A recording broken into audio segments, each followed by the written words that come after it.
जय श्री महाकाल। तो आज हम पढ़ने जा रहे हैं शिव महापुराण का पहला अध्याय।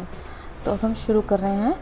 शौनक जी, श्री शौनक जी पूछ रहे हैं, महाज्ञानी सूतक जी, आप संपूर्ण सिद्धांतों के ज्ञाता हैं। प्रभु, मुझको पुराणों की कथाओं सारथकता विशेष रूप से वर्णन कीजिए। ज्ञान और वैराग्य सहित भक्ति से प्राप्त होने वाले विवेक की वृद्धि कैसे होती है तथा साधु पुरुष किस प्रकार आपके काम, क्रोध और मानसिक विकारों का निवारण करते हैं। इस घोर कली काल में जीव प्राय आसुर स्वभाव के हो गए हैं। उस जीव समुदायों शुद्ध देवी संपत्ति से युक्त बनाने के लिए सर्वश्रेष्ठ उपाय क्या है? आप इस समय मुझे ऐसा शाश्वत साधन बताइए जो कल्याणकारी वस्तुओं में भी सबसे उत्कृष्ट एवं परम मंगलकारी हो तथा पवित्र करने वाला उपायों में सर्वोत्तम पवित्र कारक उपाय हो। तात वह साधन ऐसा हो जिसके अनुष्ठान से श्री घी अंतकरण की विशेष शुद्धि हो जाए तथा उससे निर्मल चित्त वाले पुरुषों को सदा के लिए शिव की प्राप्ति हो जाए। श्री सूत जी ने कहा, मुनि श्रेष्ठ शौनक, तुम धन्य हो क्योंकि तुमने हृदय में पुराण कथा सुनने का विशेष प्रेम है, लालसा है। इसलिए मैं शुद्ध बुद्धि से विचार कर तुमसे परम उत्तम शास्त्र का वर्णन करता हूँ। वत्स, वह संपूर्ण शास्त्रों के सिद्धांत से संपन्न, भक्ति आदि के बढ़ाने वाला तथा भगवान शिव को सुंदर करने वाला है। कानों के लिए रसायन अमृत स्वरूप तथा दिव्य है, तुम उसे श्रवण करो। मुने, वह परम उत्तम शास्त्र है शिव पुराण, जिसका पूर्ण काल में भगवान शिव के प्रवचन किया था। वह काल रूपी सर्प से प्राप्त होने वाला महान त्रास का विनाश करने वाला उत्तम साधन है। गुरुदेव व्यास ने संत कुमार मुनि का उपदेश पाकर बड़े आदर से संक्षेप में इस पुराण का प्रतिपादन किया है। इस पुराण के प्रणयन का उद्देश्य है कलयुग में उत्पन्न होने वाला मनुष्यों का परम हित का साधन।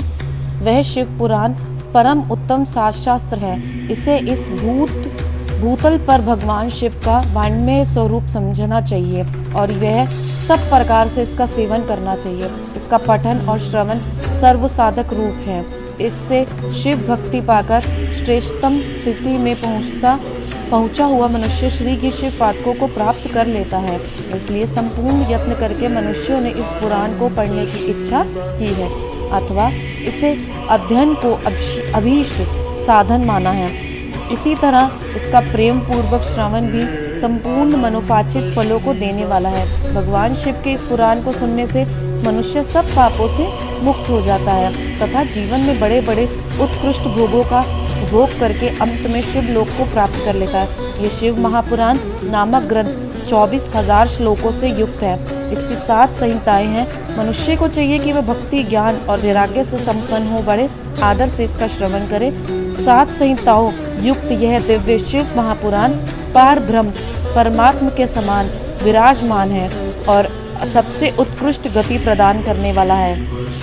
जो निरंतर अनुसंधान पूर्वक इस शिव पुराण को बाँचता है अथवा नित्य प्रेम पूर्वक इसका पाठ मात्र करता है, वह पुण्य आत्मा है, इससे संशय नहीं है।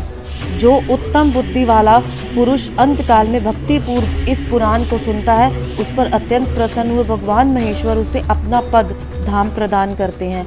जो प्रतिदिन आदर पूर्वक इस शिव महापुराण का पूजन करता है, वह इस संसार में संपूर्ण भोगों को भोग कर अंत में भगवान शिव के पद को प्राप्त कर लेता है। जो प्रतिदिन आलस्य रहित हो, रेशमी वस्त्र आदि के वेस्ट से इस शिव महापुराण सत्कार करता है, वह सदा सुखी होता है। वह शिव पुराण निर्मल तथा भगवान शिव का सर्वस्व है। जो इलोक और परलोक में सुख चाहता है, उसे आदर के साथ प्रयत्न पूर्वक इसका सेवन करना चाहिए। यह निर्मल एवं उत्तम शिव महापुराण धर्म, अर्थ, काम और मोक्ष रूप चारों पुरुषार्थों को देने वाला है। श्री शौनक जी ने कहा, महाभाग सूत जी, आप धन्य हैं, परमार्थ तत्व के ज्ञाता हैं। आपकी कृपा करके हम लोगों को यह बड़ी अद्भुत एवं दिव्य कथा सुनाई है। भूतल पर इस कथा के समान कल्याणकार सर्वश्रेष्ठ साधन दूसरा कोई नहीं है। यह बात हमने आज आपकी कृपा से निश्चय पूर्वक समझ ली है। सूत जी, कलयुग में इस कथा के द्वारा कौन कौन से पापी शुद्ध होते हैं, उन्हें कृपा पूर्वक बताइए और इस जगत को कृतार्थ कीजिए। सूत जी बोले, मुने, जो मनुष्य पापी, दुराचारी, खल तथा काम क्रोध आदि में निरंतर डूबे रहने वाले हैं, वे इस पुराण के श्रवण पठन से अवश्य ही शुद्ध हो जाते हैं। इसी विषय में जानकर मुनि इस प्राचीन इतिहास उदाहरण किया करते हैं, जिससे श्रवण मात्र से पापों का पुण्यत्म नाश हो जाता है। पहले की बात है, कहीं किरातकों के नगर में एक ब्राह्मण रहता था, जो ज्ञान में अत्यंत दुर्बल, दरिद्र, रस बेचने वाला और वैदिक धर्म से विमुख था। वह स्नान, संध्या आदि कर्मों से भ्रष्ट हो गया था और वैश्य वृत्ति में तत्पर रहता था। उनका नाम था देवराज। वह अपने ऊपर विश्वास करने वाले लोगों को ठगा करता था। उसने ब्राह्मणों, क्षत्रियों, वैश्यों, शूद्रों तथा दूसरों को भी अनेक बहानों से मारकर उन पर धन हड़प लिया था, परंतु उस पापी का थोड़ा सा भी धन कभी धर्म के काम पर नहीं लगा था। वह वैश्यगामी तथा सब प्रकार के आचार भ्रष्ट था। एक दिन घूमता घामता वह देव योग से प्रतिष्ठापूर्व झूसी प्रयाग में जा पहुंचा। वहां उसने एक शिवालय देखा, जहाँ बहुत से साधु महात्मा एकत्र हुए थे। देवराज उस शिवालय में ठहर गया, किंतु वहां उस ब्राह्मण को ज्वर आ गया। उस ज्वर से उसको बड़ी पीड़ा होने लगी। वहां वह ब्राह्मण देवता शिव महापुराण की कथा सुन रहे थे। एक ब्राह्मण देवता शिव महापुराण की कथा सुना रहे थे। ज्वर में पड़ा हुआ देवराज ब्राह्मण के मुखार विंद से निकली हुई उस शिव कथा को निरंतर सुनता रहा। एक मास के बाद वह उस ज्वर से अत्यंत पीड़ित होकर चल बसा। यमराज के दूत आए और उसे पाशों से बांधकर बलपूर्वक यमीपुर ले गए। इतने में ही शिव लोकों से भगवान शिव के पार्षदगण आ गए। उनके गौर अंग कपूर के समान उज्जवल थे, हाथ त्रिशूल से सुभूषित थे, सुशोभित हो रहे थे। उनके संपूर्ण अंग भस्म से उदासित थे और रुद्राक्षिणी की मालाएं उनके शरीर की शोभा बढ़ा रही थी। वह सबके सब क्रोधपूर्वक यमीपुर में गए और यमराज के दूतों को मार पीट कर बारंबार धमकाकर उन्होंने देवराज को उनके चंगुल से छुड़ा लिया और अत्यंत अद्भुत विमान पर बिठाकर जब वे शिवदूत कैलाश जाने को उद्यत हुए, तब वह यमीपुर बड़ा भारी कोलाहल मच गया। उस कोलाहल को सुनकर धर्मराज अपने भव से बाहर आए। साक्षात दूसरे रुद्रों के समान प्रतीत होने वाले उस 4 दूतों को देखकर धर्मराज उनका विधि पूर्वक पूजन किया और ज्ञान दृष्टि से देखा, सारा वृतांत ज्ञान लिया। उन्होंने भय के कारण भगवान शिव के उस महात्मा दूतों से कोई बात नहीं पूछी, उल्टे उन सब पूजा एवं प्रार्थना के तत्पश्चात वे शिव दूत कैलाश को चले गए और वहां पहुंचकर उन्होंने एक ब्राह्मण को दया सागर सांब शिव के हाथों में दे दिया। शौनक जी ने कहा, महाभाग सूत जी, आप सर्वज्ञ हैं। महामते आपकी कृपा प्रसाद से मैं बारंबार कृतघात हुआ। इस इतिहास को सुनकर मेरा मन अत्यंत आनंद में निगमे हो रहा है।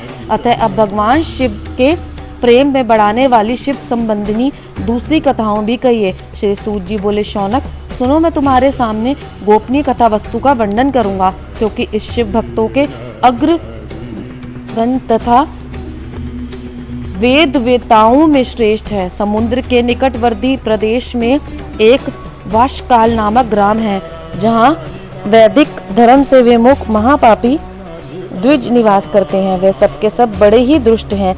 उनका मन दूषित विषय भोगों से लगा है। वे न देवताओं पर विश्वास करते हैं, न भाग्य पर। वे सभी कुटिल वृत्ति वाले हैं, किसानी करते और भली भांति के घातक अस्त्र शस्त्र रखते हैं। वे विचारी और खल हैं। ज्ञान, वैराग्य तथा संदर्भ का सेवन ही मनुष्य के लिए परम पुरुषार्थ है। इस बात को वे बिल्कुल नहीं जानते थे। वे सभी पशु बुद्धि वाले थे। तो आज की कथा हम यही समाप्त करते हैं।